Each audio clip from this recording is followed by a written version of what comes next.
Hello everybody. If you want to read all the story's content in full, please go to www.steveuk.blog.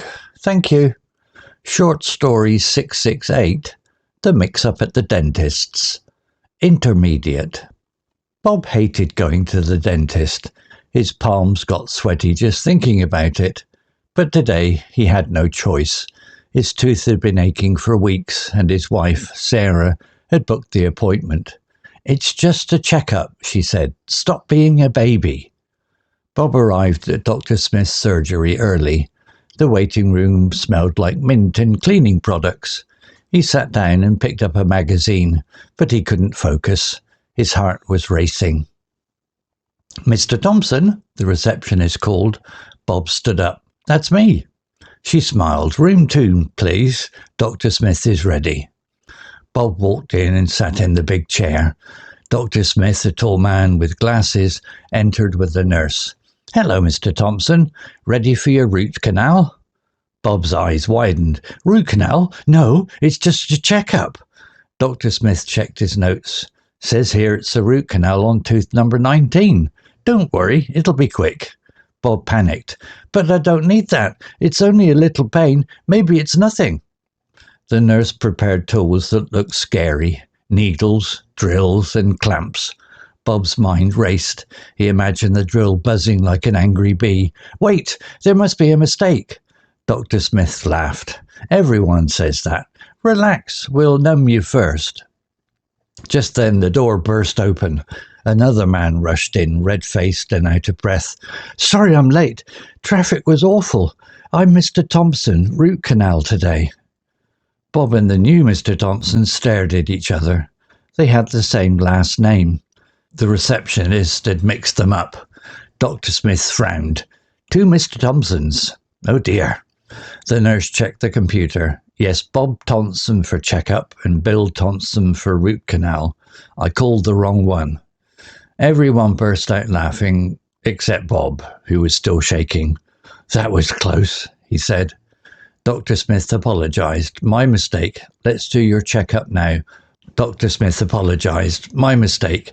Let's do your checkup now, Bob. And Bill, you wait outside." Bob's checkup was easy, just a small filling needed next time. As he left, he turned to Bill. "Good luck with the root canal. Better you than me." Bill grinned. "Thanks, at least I know what to expect." Bob walked out feeling relieved. From then on, he always double-checked his name at appointments, and he never forgot to laugh about the day he almost lost a tooth by mistake. Vocabulary notes. Sweaty. Definition. Sweaty means covered with sweat, often due to nervousness, heat, or physical effort. It's an adjective describing something that is damp from perspiration. Example. His palms got sweaty just thinking about it.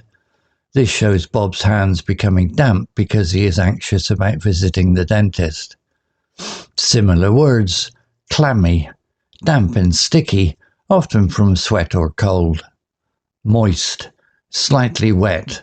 Perspiring, producing sweat more formal. Aching. Definition. Aching refers to a continuous dull pain in a part of the body. It's often used as an adjective or verb to describe ongoing discomfort. Example. His tooth had been aching for weeks. This describes the persistent pain in Bob's tooth that forces him to see the dentist. Similar words. Throbbing. Pulsing pain. Sore. Painful to touch or use.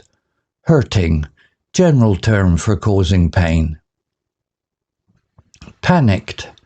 Definition. Panicked means to suddenly feel extreme fear or anxiety, often leading to irrational behavior. It's a past tense of the verb panic. Example. Bob panicked. This happens when Bob hears about the root canal and realizes it might not be for him, showing his sudden fear. Similar words. Freaked out. Informal for becoming very anxious.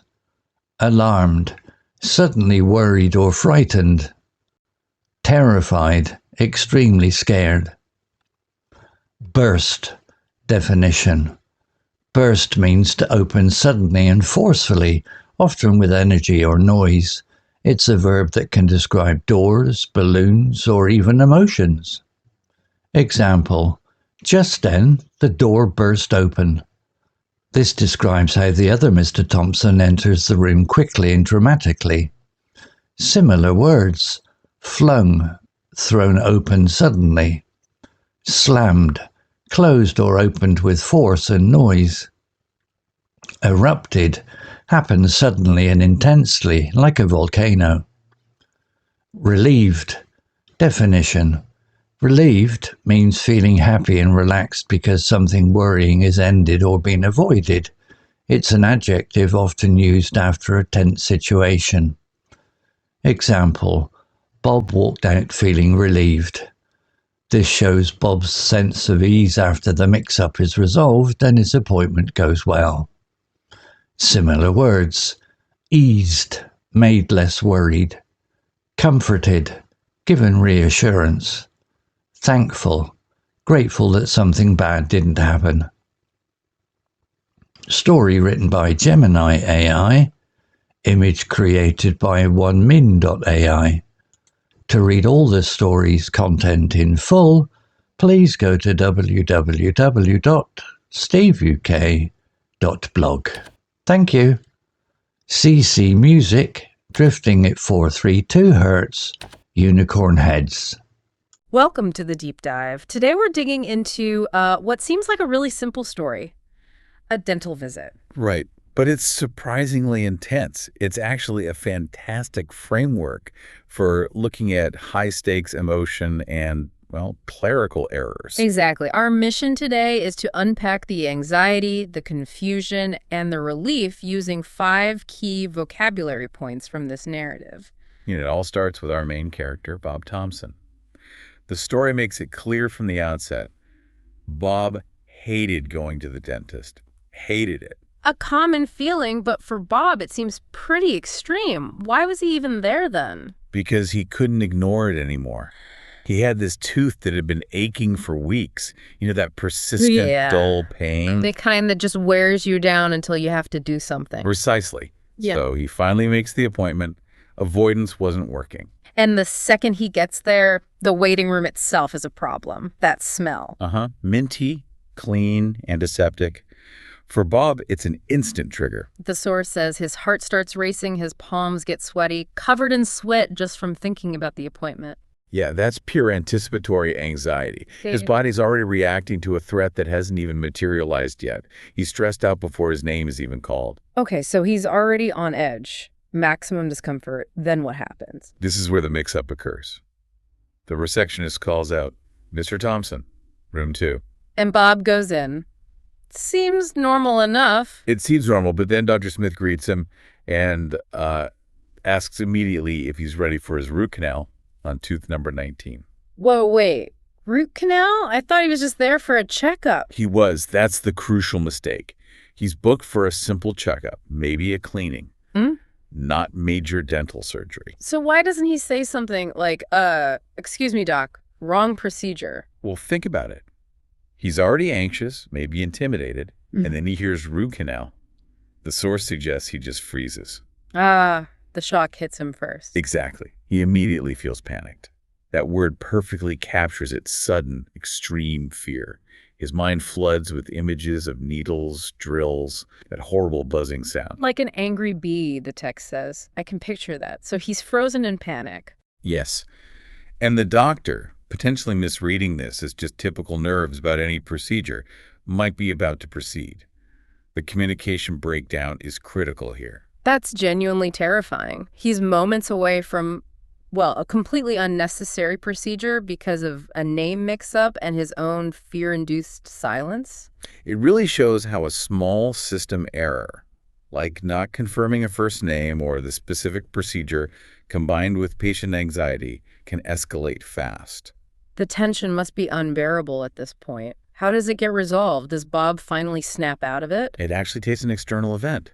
The source says the door didn't just open, it burst open. Suddenly, forcefully. Okay, dramatic entrance. Very.